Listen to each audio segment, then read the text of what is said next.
See, take an automobile, for example, which is a simple mechanical system that you're all familiar with.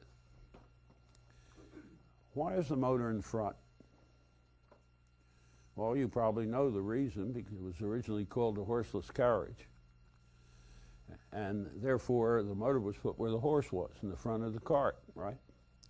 But do you think that somebody who didn't know that could find out by taking the automobile apart? Well, let's see.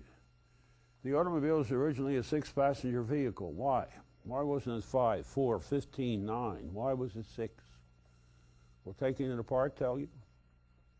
Of course not. How many of you ever been to Britain, England? You know they drive on the wrong side of the road. Why? Do you think that taking British cars apart is going to tell you why they drive on the left and we drive on the right? Of course not. What we began to understand is that why questions about objects called systems cannot be answered by the use of analysis. Now, answers to why questions are called explanations, and the product of explanations is understanding. And what we became aware of in the 1950s was science produces no understanding, it produces knowledge, because the product of analysis is how things work, never why they work the way they do. We needed a new way of thinking to provide explanation and therefore understanding. Explanations always lie outside the system, never inside it. Analysis takes you into the system and how it works. It provides knowledge, but not understanding. We need another way of thinking, which not surprisingly is called synthesis, that provides explanations of the behavior of a system. Synthetic thinking consists of 3 steps, which are exactly the opposite of analysis, each one.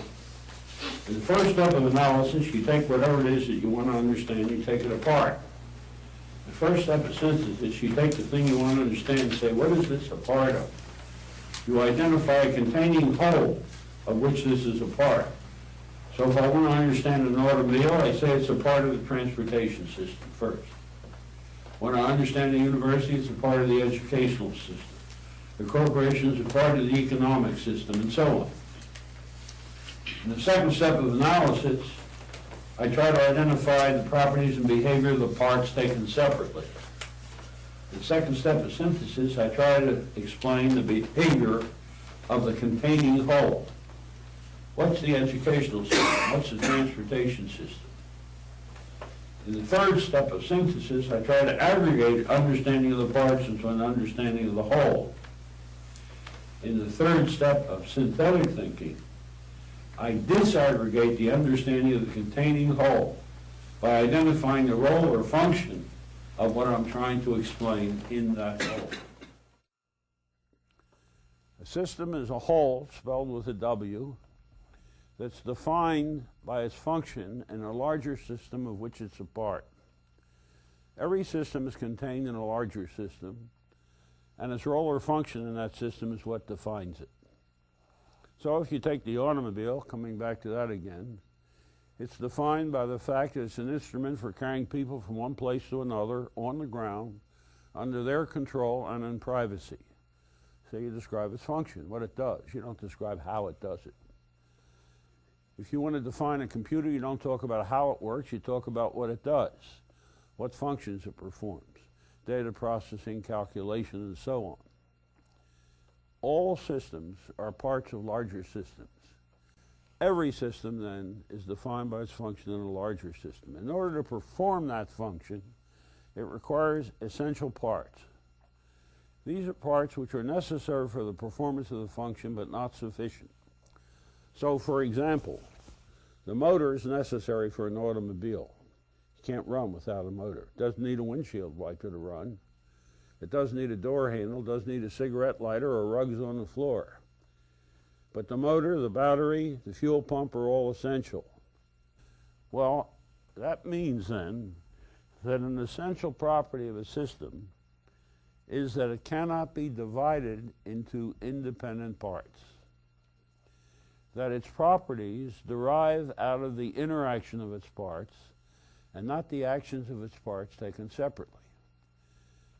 Therefore, if we apply analysis to a system, what's the first thing you do?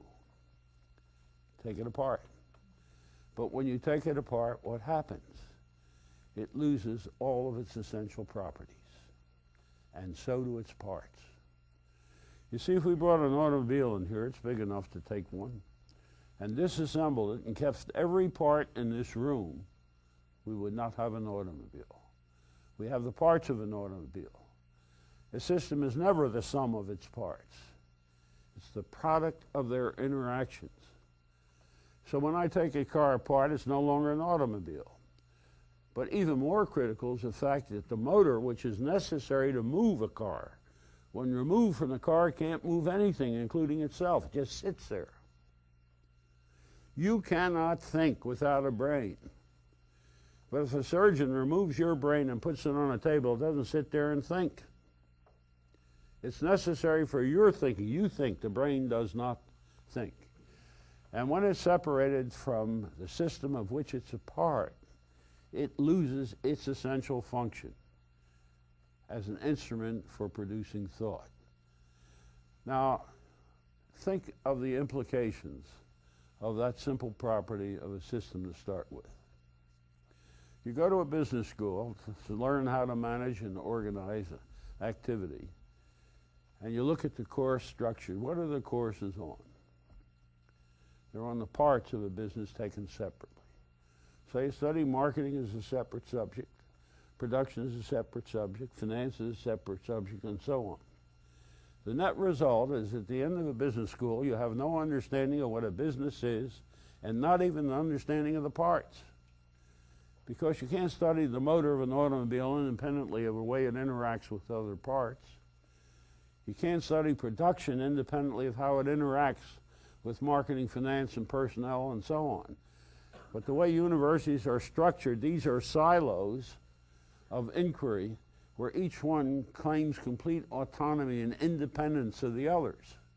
And to the extent that they succeed, they emasculate the subject, take all of the content out of it.